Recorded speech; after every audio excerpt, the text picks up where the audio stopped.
Welcome to episode 5 of Breaking the Ice. I'm your host, Connor. This week, we're releasing part 1 of a 2-part episode on the future of transportation in the North. Canada's North has incredible potential for innovation in transportation.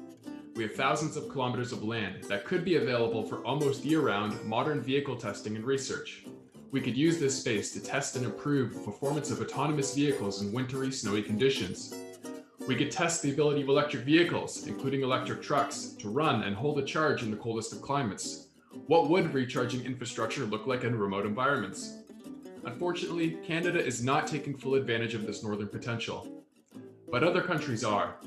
Norway, in collaboration with Finland, has established a research center based around a test track on public roads in its far north. At this facility, it tests how cooperative intelligent transportation systems, which we refer to as ITS through the podcast, might function in northern environments. So today on the show, I had the privilege of speaking with Tomas Levin, who is the chief engineer of Nordic Way 2.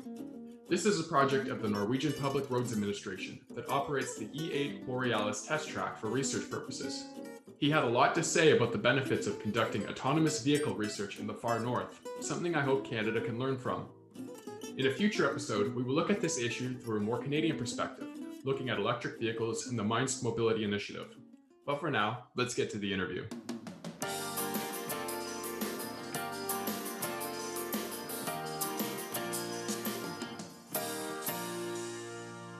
I wonder if you could just start off and tell us a little bit about yourself, your personal professional background for our audience. My name is Tomas Levin. I work in the Norwegian Public Roads Administration as a senior principal engineer. I started off as a civil engineer and took my master's within transportation planning. Then worked 4 years as a consultant doing transport analysis.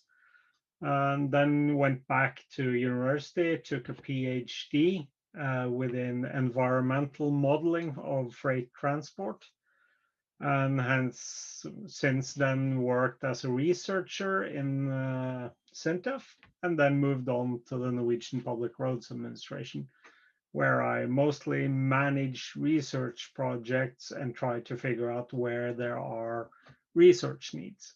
And how does your work with the Norwegian Public Roads Administration involve you specifically with the development of intelligent transport systems in the Arctic? Previously, my section name in the Norwegian Public Roads Administration was the ITS section. So basically, there was a semi-research section that looked into the future and what kind of systems do we need for the future. That's also where most of these pilots, like the E8 Borealis project, for example, has come out of. Is the work that we've done trying to figure out what are the needs in the future for us to make basically transport systems work fairly well under Arctic conditions. So you're listed as a project manager for Nordic Way. Could you tell us what that project is? Yeah, the Nordic Way project was a project that's between the Nordic countries, Norway, Sweden, Finland, and Denmark.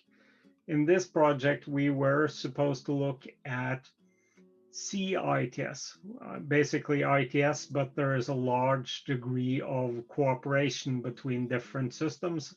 And within the Nordic Way project, we basically developed an interchange, because one of the challenges that we see within ITS is you need to enhance the flow of data. So at some point, for example, road authorities need to identify that there is an issue on this part of the road, and then you have to communicate it, for example, to the OEMs, so they can inform their drivers or their vehicles that there is an issue ahead. The European Union had focused on building a short-range radio system, the so-called ITS G5 system. It's basically close to DSRC technology in the US. The challenge for us is that we have many rural roads, and we wanted within the Nordic Way project to study how we could use the existing telco networks to provide some of the same functionality. and also learn about what can we do and what's not possible to do with telco networks. So it's my understanding that the E8 Borealis track is one of the demonstration sites for new ITS technologies as part of that Nordic Way program. So if that's correct, could you just briefly outline the history and development specifically of that E8 Borealis project and why it's important to choose a site so far north for developing these technologies? Yeah, the E8 Borealis was started on behalf of the road directors of Norway and Finland had a cooperation going, and they decided on that it was beneficial for both parties to look into winter conditions. So that's the main focus of the E8. On the other hand, the E8 is also a vital transport route for Norway. A lot of our income is from the oil industry, but we also see that the fish industry, fish farming, salmon farming is growing tremendously. And there's a limit to how many salmon a Norwegian can eat. So basically, we are now getting good at exporting them to all over the world. And one of the bigger markets is the Asian market. So how do you get salmon up north at 72 degrees north to Japan within a reasonable time frame, meaning 36 hours? And that's basically trucking the salmon from the Norwegian fjords across to Finland and down to Helsinki, where they're put on as belly freight down to Japan and China. So the E8 Borealis is one of the challenging areas for this export route toward the Asian market for salmon. The reason for establishing it so far north is that Norway is a small country. We cannot do everything. And as a small country with a small roads administration, we have to trust that our colleagues and counterparts in different other countries can sort our problems. So basically heavy traffic, infrastructure where there are multiple lanes and all of this will be solved by our European friends or American friends or Canadian friends. But what will not be solved are the issues within winter conditions. We typically call them winter conditions, but if you go to mainland Europe, for example, this is extreme weather conditions. So a lot of the work we do is basically trying to get systems to work in Norway, but the benefit for the EU countries is that they can test their systems within extreme conditions, because there is a limit to how many snow days you can have in Norway. Up north, it's about 5 or 6 months a year that you risk having heavy snow or sleet coming down. That was the reason for the location, but also that it is economically of high value for Norway. Right, of course. I wonder if you could just touch a little bit more on those winter conditions. And I hope this isn't too self-explanatory, the answer, but what are some of the unique challenges that northern, wintry, snowy conditions pose for ITS systems and autonomous vehicles? There are so many. um, uh, there are sort of two challenges, and that's also one of the reasons why Finland and Norway were committed to working on these topics. Because one thing is the extreme cold, the fresh, dry snow, and these stable winter conditions. That's typically weather you have within Finland. If you look at the Norwegian coastline, it raises up from the fjords, where we have the Gulf Current bringing hot water from the southern part of the US and the Bahamas over to Norway, meaning that you can actually go from about 0 degrees close to the fjords, but end up in minus 20, just 40 kilometers away. So it's a great variability. You can go from basically rain until a snowstorm within 20 minutes. The most challenging issues we think are questions about friction, because if you are to control and manipulate a vehicle, automated or normally driven, you have to rely on the friction. And in our regulation, we have a clause that says that it's the driver's responsibility to maintain the correct speed and do the right thing when driving under harsh conditions. But how do you sort of get this information into an automated system? Then you need some kind of data on the friction. Then you need to understand what are the boundaries, how much force can you apply to braking and so on, until you start skidding and you have issues. So these were most of the early trials and pilots in the Borealis E8 project were related to friction, measuring friction, and understanding how we could crowdsource friction from the rolling vehicle fleet. The most challenging conditions we've seen so far is basically sleet. It's very wet snow. This tends to cover the sensors and make it hard for cameras using normal visible light to understand what is going on. And yet again, these are normal appearing weather conditions in Norway, not just up north, even further south. But if you go to mainland Europe, you'll figure them out as extreme weather. So what is the solution for those situations with sleet? How is that problem overcome? There is no good solution at the moment. One thing is working with the algorithms, and the Finns did a lot of work on that. And then there are sort of practical things you can do. It's like cleaning off the front of your radar if you know where it is on the vehicle, for example. Then it could be heating of the radar. But these are, again, things that vehicle manufacturers don't focus too much on, because most of the vehicles are sold elsewhere where the weather is a bit better than you have in Norway and northern Canada, I assume. I see. Okay. So just going back to the Borealis test track specifically, what about this makes it unique from other projects? Is it just the northern environment, or are there other aspects that make it stand out from other ITS test tracks around the world? Not from other test tracks around the world. I don't think there are many big differences. There's one exception. This is not really a test track. This is actually a stretch of open public road that we use for this application. So it's not closed off, and you have other traffic appearing in this test area. That might be somewhat unique.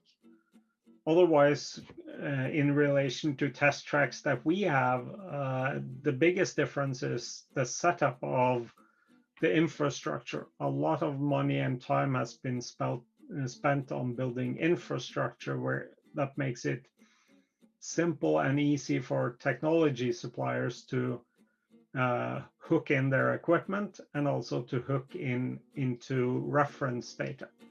We provide, for example, 4 weather stations. We have traffic counting equipment, and we have friction measurement equipment on the stretch. So what we are trying to do is to accelerate industry. So give them what is costing them most, what do they need most, and that's basically data to compare their systems with. And we hope that we can supply this at the E8 Borealis test area. And so the funder behind all this infrastructure that has been built would be the Norwegian government, right? Yeah, it's the Norwegian Public Roads Administration that have spent a lot of money on building the test site, but we also spent quite a lot of money on innovative projects. So basically we said our issue is winter conditions. It's hard to get up steep hills. Do you have any solutions that could be of value? And we got a lot of interesting project proposals coming into us. And I think we started about 9 of them and began testing them to see if the ideas worked, or what were the issues and what were the strength of these different ideas. What were some of the other ideas that were proposed? We tried to apply, for example, parking sensors. We drilled holes into the road surface in challenging uphills, or where it's challenging to get trucks uphill, to detect and see if we could identify trucks having problems getting up the hill. We used fiber optic cables and measured the noise in them, and trying to figure out where heavy vehicles were and what speed they were traveling at. We've used a LiDAR to detect vehicles or reindeer on the road or in the paved area of the road. Let's see, what else have we done? We've done some work on traffic signs, trying to figure out if it's a lot of the systems as a road authority are legacy systems. You're dragging a lot of old technology with you because it's hard to update. We tried testing out some new systems, and that was quite interesting as well. So this is obviously, going back to the infrastructure, been a pretty significant investment for the roads authority. So in your estimation, has this investment been worthwhile? Yes, depending on how you the return of investment might either be cash, and I don't think we're very strong in that department, but when it comes to return on investment in knowledge, I'm quite sure that this has made a significant difference. Just that you are calling us is, for example, that somebody else in the Americas actually figured out that there is something exciting going on up here, is a good sign. But we also see that vehicle manufacturers, mapping agencies, and other industry actors are coming to us and asking, what are we doing? Are we doing anything interesting in this case? So it's opened a lot of doors, and since we are sort of lucky in the Norwegian Public Roads Administration, a lot of our staff is still engineers, not only dealing with procurement, but actually doing engineering work. And having our engineers talk to the industry engineers have raised the understanding and made us, or given us a knowledge to what we need to change, how we need to change for the future. Without the Borealis project, I think we would have gotten a lot less further on that topic. So asking you personally, what are the discoveries or innovations or new technologies that have come out of this project that excite you the most, that you see the most potential in for future development? What seems to be of most value, and what is most sort of fun and interesting, have been the technologies playing around with low energy devices. Because the biggest costs when you're operating a road network in the northern part of Norway is actually getting power and communications to the sites. So having something that can run on a battery for a year, only communicate over NB-IoT, do edge processing of the data to so that you only have to send the event, not a whole video stream of LiDAR data, for example. These are really interesting results, and that could be very useful for road authorities that have a huge network in rural areas, because this will give us access to data that we've never had before. That could potentially make it easier for us to have a well-managed and robust road network. So you might not be able to use ITS to improve or to make sure that you get to where you want to get. You might have to plow, but at least you can know beforehand where the issues will be, and if it's challenging or if it's just not another normal winter day. This is I'm not sure what internet connection in northern Norway is like, but in northern Canada at least, internet connection, because the land is so large, can be very spotty and unreliable. If there are such challenges with internet connection, would that be a problem for developing these systems in an environment like Canada? Yes and no. One of the things we tested out was the quality or the capabilities of the telco networks, the normal suppliers of broadband via cellular phone. And we can see that the difference, or at the moment, and probably for a few years, the cars and the sensors are still communicating small amounts of data. So this seems to work well as long as you have coverage. But we've realized also during the piloting and testing of this project that there's a lot of issues with coverage in the modern rural areas. And it sort of makes sense. Why would a cell phone operator build a base station if only to serve 10 people? And that's why we've looked into NB-IoT and some of these technologies that promise better coverage, but a whole lot lower data rate. What does NB-IoT mean? It's narrow broadband, basically. So it's just a different way of sending your packets, which makes it's within the normal 4G specifications of the cellular networks, but it has a longer range due to the way they send the packages and encode the packages. And that is very promising. But cell coverage is a big issue.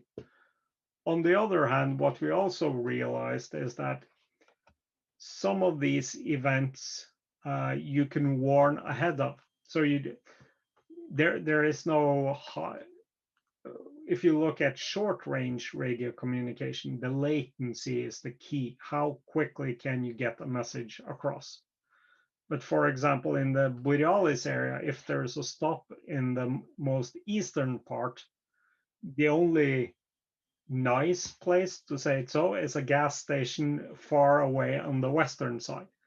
So if there is a jam in the hill, if there's a vehicle stuck there, you would actually want to give a message close to 30 kilometers ahead of where the bottleneck is. So you can actually stop at the gas station and get something warm to drink and so on. So, and in that aspect, the latency is not a big issue anymore because you could send it basically half an hour ahead. Those poor guys that are beyond the point of no return will actually have to go up there anyway. There is, if you are a truck there, I think we have only 2 or 3 places where you can turn around in 40 kilometers. So basically, you will be stuck there. But for all of those who are arriving into the area, we are able to stop them at locations that are of interest or that are much better than just standing around somewhere in the middle of nowhere. Right. Okay, that does make sense. Thank you. I'm wondering, within this project, has there been any work with electric vehicles? Because I know that Norway is working to become a world leader in electric vehicle technology. So what sort of testing goes on with those in these sorts of environments? We've done very little on the electric vehicles. The success of the electric vehicles in Norway is basically due to the fiscal system. You have no value added tax, you have exemptions, you can drive in some of the public transport lanes, you have free parking, or you used to have free parking. So Norway has not really done that much of experimenting and testing of these vehicles up north. Do you think that's an area that you might be able to work on in the future, or is that something that's not really of interest right now? As a matter of fact, the Norwegian Public Roads Administration changed its fleet of vehicles to only EV vehicles, the Polestar 2. So we now actually have close to 200 of these vehicles. And in addition to them performing the service as our service vehicles, we're also signed a research agreement with Volvo and Polestar to extract data from these vehicles. But yet again, what are the differences of electric vehicles versus combustion engine vehicles in Arctic conditions? we've not probably focused as much as we should have on this topic. Right. Okay. Yeah. Just because I imagine that, especially the batteries in electric vehicles, that would be an issue driving in far north environments. Yeah, so some of these electric vehicle companies have clever solutions on retaining the battery or the heat produced by the battery and stuff like this. But the biggest issue is sort of if you are stuck with a diesel vehicle, you have your full tank of diesel that will last you a long time and keep the vehicle warm inside, and you could use it for the heater. If you are running an electric vehicle, the heater is consuming a lot of power to produce the heat in the cabin. So that might be an issue. So yes, I think the topic that we need to, or if we are to look into, would be charging at critical points. Do we need to supply power if vehicles get stuck in such a, if there's a sort of a traffic jam that will last 3-4 hours due to a truck being standing across the road? Is there a need to provide power to make sure that the people are warm and comfortable, even though it takes a while for us to clear the road and get traffic moving again? Definitely, definitely. I just want to switch gears a little bit and talk about the project as in more of a general sense. And at least in Canada, there's sort of a perception that the North is too inhospitable for business and investment and research. Do you think that projects like these are changing the perception of the North as being a place for innovation and research and business where that can be done? Yeah, I think this is linked to sort of the climatic issues we are facing. What we are seeing is more or an increase in the extreme weather events. Now, if you are to build technology that is to cope with extreme weather events, it's, yeah, you might have to in mainland Europe wait 10 years for it to snow in Spain. But if you go up north, it's an everyday happening. So what we are trying to sell is the point that if you want your systems to work under extreme conditions, then why not come to Norway where you have regular extreme, recurring extreme conditions? And this is sort of sitting quite well with the industry because they can go there, they can test, if not to improve their systems, just to understand how they behave under these kind of conditions. And I would assume that this would be the same in Canada. You have challenging weather situations that if we are in the Midwest or so, it would be seen as extreme weather while it's everyday business up north. And do you think that on a global scale, the research scientific community is taking full advantage of the North, or should more be done about moving research up there?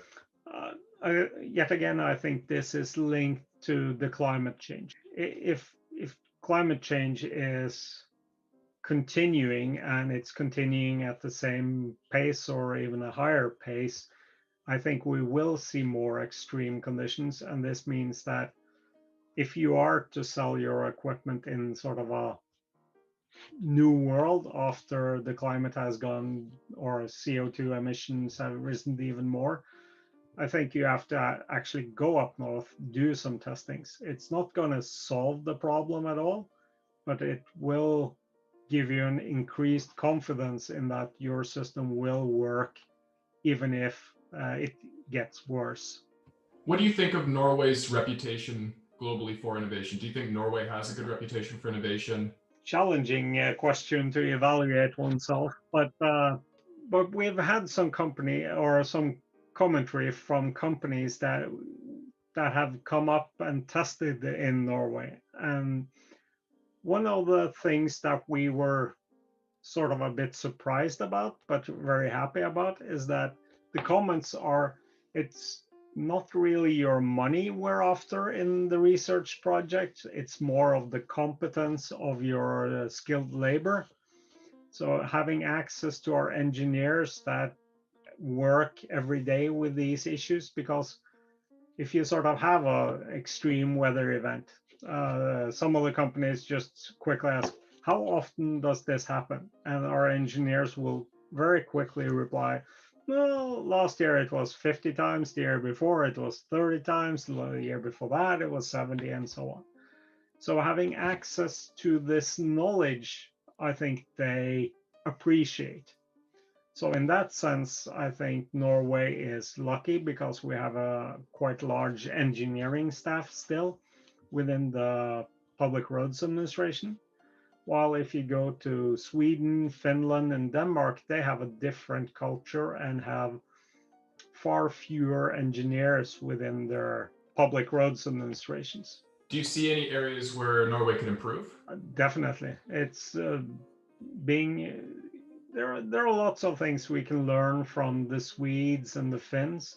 The Finns are really good at getting startup companies off the ground. They do all sorts of schemes to make sure that you get new industry companies, and some of them are really good and produce high quality innovations that actually change a lot of things. So in that respect, I think we could learn more on how they do it. It's not really an engineering and not just related to road transport. It's more of a generic attitude towards innovation. How do you get small companies to start up? What do you need to do to make sure these startups come? As a final question, what is in store for the future of Nordic Way, the E8 Borealis Test Track? What do you have planned for the years to come? For the years to come, I think we're still following the same line. We want to invite industry to come up and trial their equipment, but we are planning on using this stretch for trialing technology or pushing the technology to its limits. One of the issues that we are hoping for to do is testing the vulnerability of GNSS-based systems, those that use global navigation systems. You probably have seen some of the newspaper articles looking into GNSS jamming, for example. And that is a big challenge for us because we use the location of a vehicle in almost every ITS system. And some of these GNSS jammers are basically used to camouflage the vehicle so that your electronic driving journals don't show up where you have driven and so on. It's sort of petty crime things people are doing, but the implications can be severe. For example, if you are rescue helicopters, they might have to reroute or not being able to land in the vicinity of accident areas and so on. So on the E8, we're trying to cooperate with other public agencies to doing test fests and inviting private companies to experience these GNSS jamming situations under controlled conditions. And I think that's one way to raise the competence and raise the quality of suppliers so that we get more robust solutions. Have you seen positive results with those sorts of tests? We're seeing that the knowledge is spreading, that sort of taking some of the concepts from IT industry, hacking, white hat hacking, and so on. I think that's a way to improve these new ITS systems. Basically, we've seen a lot of heads raised and people saying that, oh, we didn't really think about this. This is something new. And if people are saying that after a test, then I think it's yes, this is a success, because then you know the next generation, they actually have this in mind and will be less susceptible to these issues. So I lied, I actually do have one more question for you. If you had to give Canada a piece of advice about bringing innovation north, bringing research north, or not specifically Canada, any other northern country, what would that piece of advice be? I think it's looking at your natural advantages. What is your typical natural advantage? I think climate, weather, yet again, because this is extreme conditions. You call them normal, average, everyday conditions. But if you take an automated vehicle that's driving in Nevada, clear skies, 20 degrees, well, someday if climate change continues, it will snow in Nevada. It will get icy. You had some issues in Texas and down south there also. And if the suppliers go up north, they can go and test it during regular conditions. And I think that's some of the key issues, is that you can actually do it on real public roads, not in specific tracks.